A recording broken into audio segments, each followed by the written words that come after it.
They thought you wouldn't notice, but you saw everything. You had a wake-up call that alerted you to some red flags, and they're afraid it's never again. That's why they're obsessed. You know who it is if it's for you. Someone came into your mind. Could be more than one person.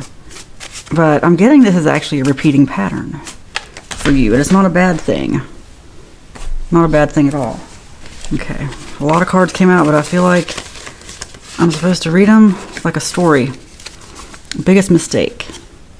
Open invitation. They want to talk to you because they know it's their biggest mistake. That's why they're obsessed with making something different, having a second chance, wanting closure or something.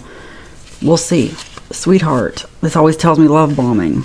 Usually does. And that's what it's telling me now. It's like, beware compliments, okay?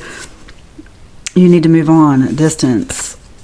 You need to move on came out twice. Yeah, I have too many cards, but they come out when they're supposed to.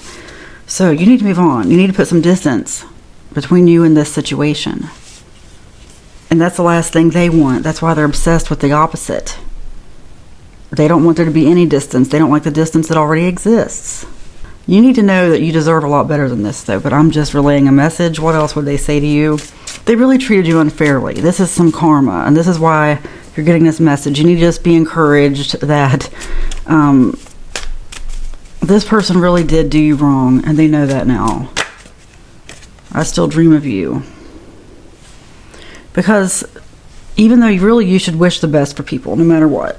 You really should. That's going to break all karma, all curses. It's really the best thing you could do is just wish good for these people, even if they hurt you. But there's some reason why you need to know that this is coming back on them.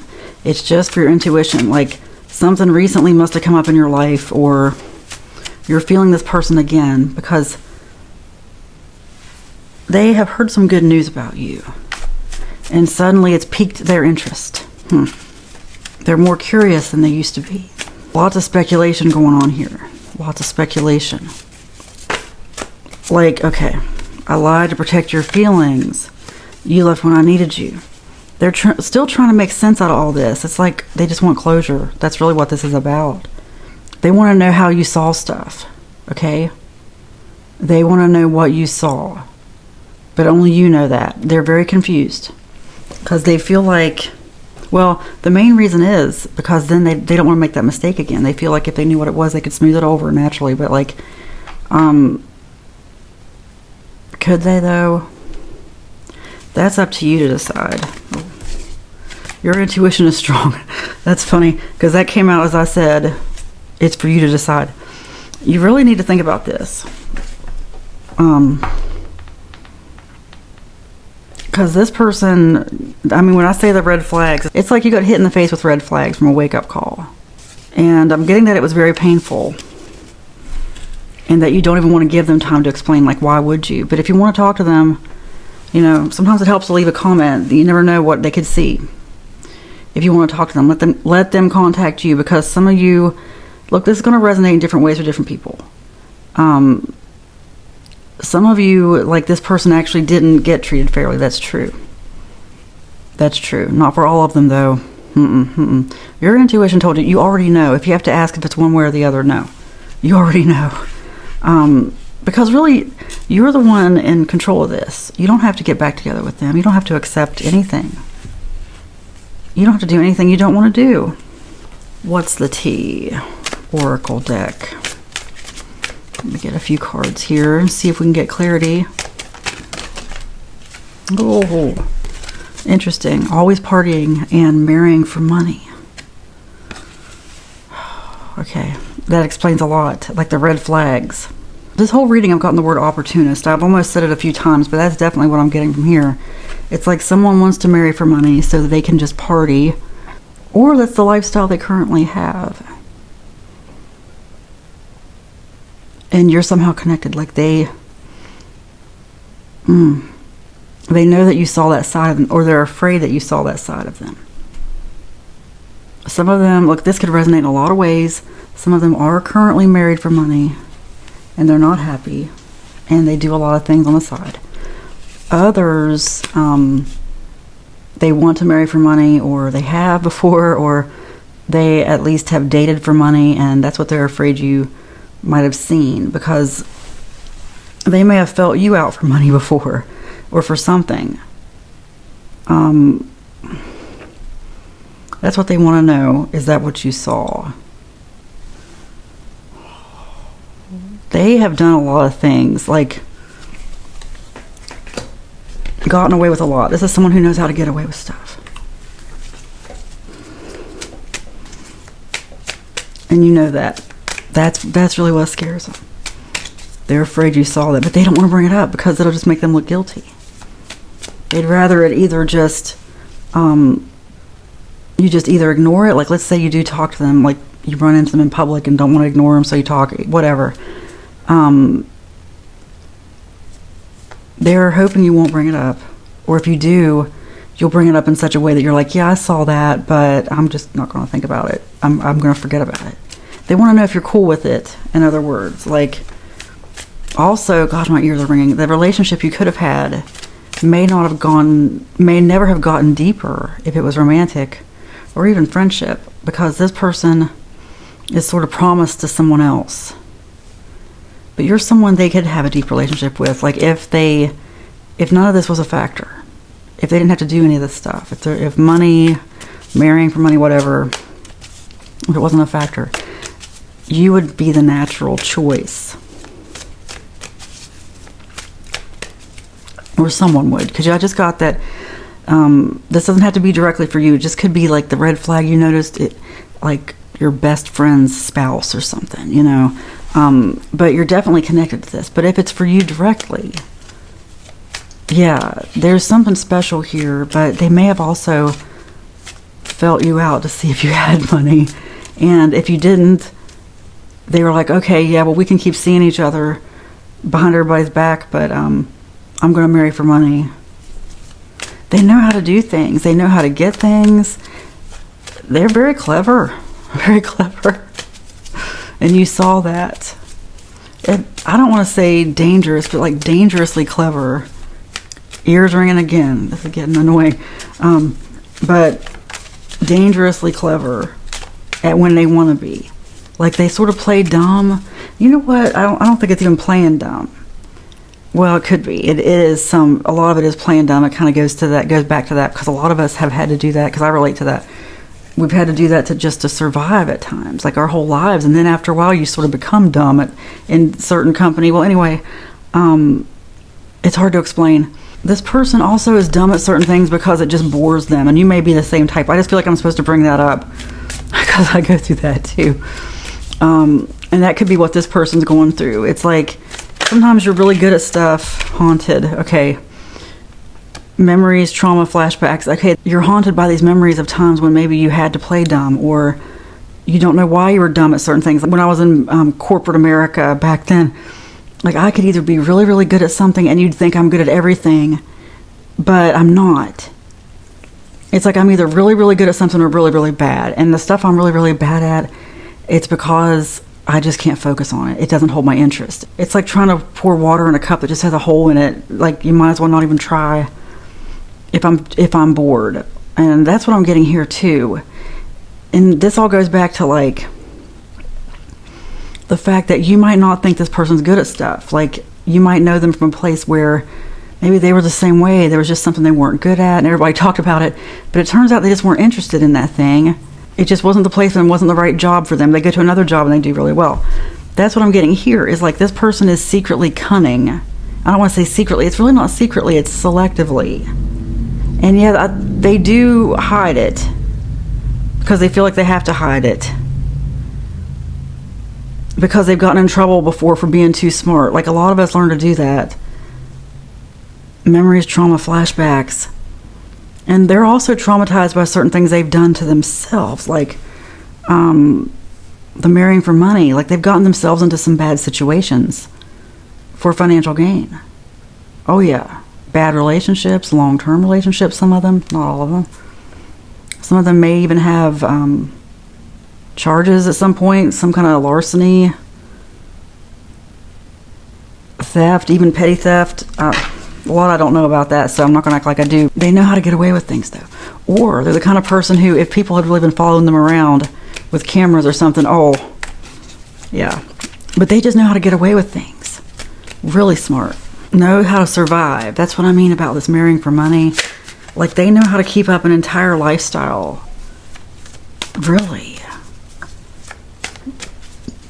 Okay, that's what you saw. That's what I'm saying about the red flags, like wake up call and them being obsessed, because you may have really unlocked a secret or seen a side of them. Some of you saw a bank account, or you saw evidence of something.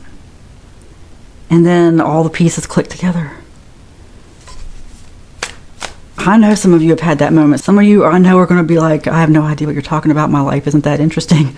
It's okay. You can keep listening, but I know some of you know exactly. I know you do. I can tell. I can just feel it. You know exactly what I mean. Like, you see something and then all of a sudden, it's like reading a mystery novel or something where you're keeping up with the clues. A cozy mystery is what they call that genre. And you keep up with all the clues, and then all of a sudden something happens in the end, and then all of a sudden the secret's revealed at the end, and it's like, oh, it makes sense now. That's who this person is. This person's a character. Very quiet, though. Under the radar. Oh, way under the radar. See, they want to know if you found them on the radar. They want to stay under the radar. Oh, they're very curious about what you know. I just got that all of a sudden. It's funny how the reading always goes on deeper, like a deeper saga as we go on, but this is interesting.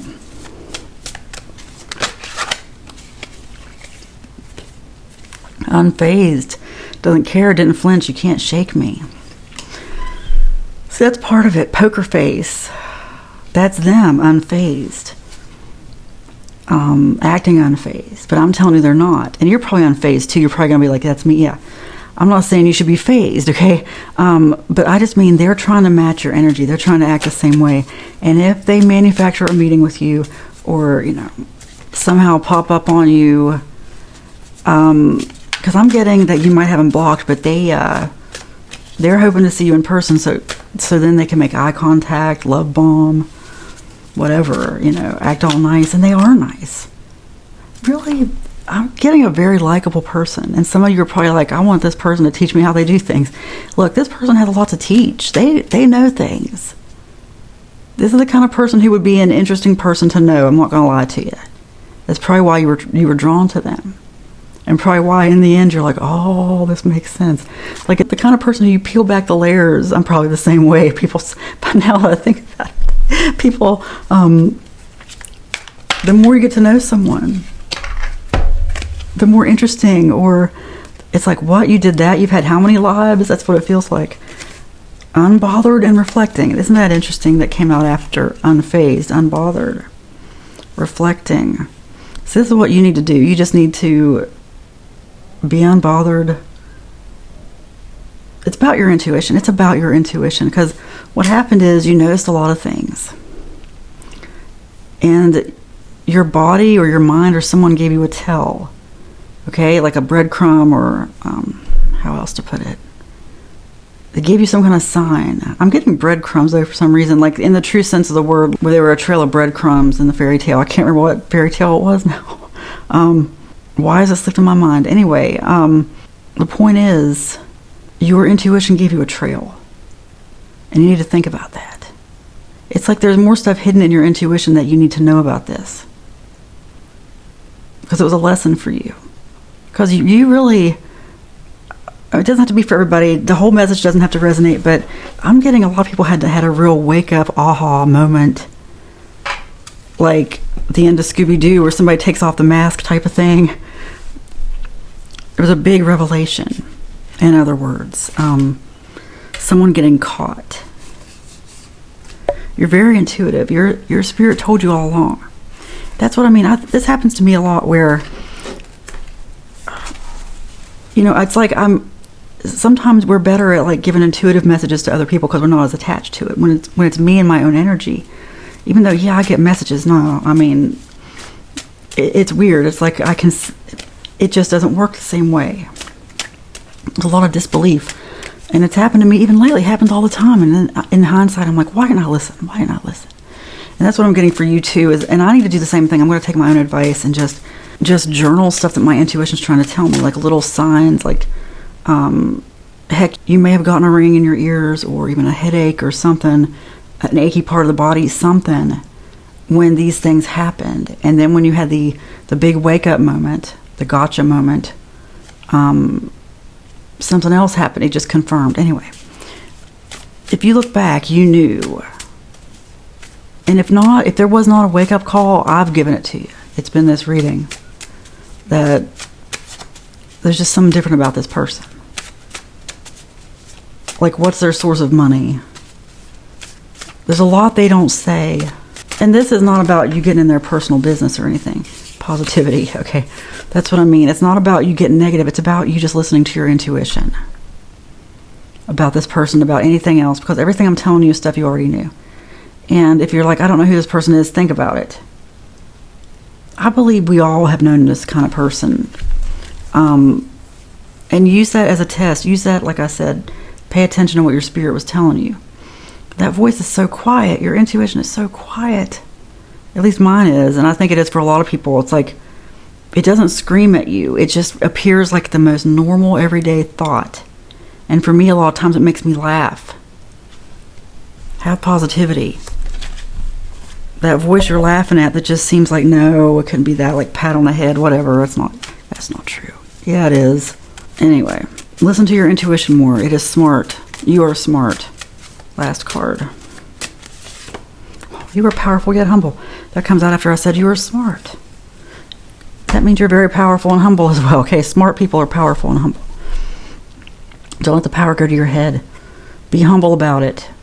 Being powerful doesn't mean people need to bow down to you or anything like that. It doesn't mean showing off. It just means be powerful. But be humble. You know, no one is above or below anyone else, really. We're all equals, and that's what you need to know. But you also need to know that your intuition's very, very strong. And you did notice something about this person, and they are still thinking about it. And it could be more than one. I know some of you are going to be like, which one? You notice things about people. I mean, this could be very general throughout your life, this whole reading, pretty much, if I remember correctly. Just, they thought you wouldn't notice, but you saw everything. You saw everything. Yeah. That's just you in general, and that's what you need to understand, is you are that powerful. Start speaking it. If you don't think you are, then you're cursing yourself. I'm claiming it for you. From now on, you see through people. You notice things. You see red flags, and you behave accordingly. You do. I want you to claim it. I believe it for you, whether you do or not. I believe this. You are powerful, yet humble. It is spoken, it is written, and so it is. Amen.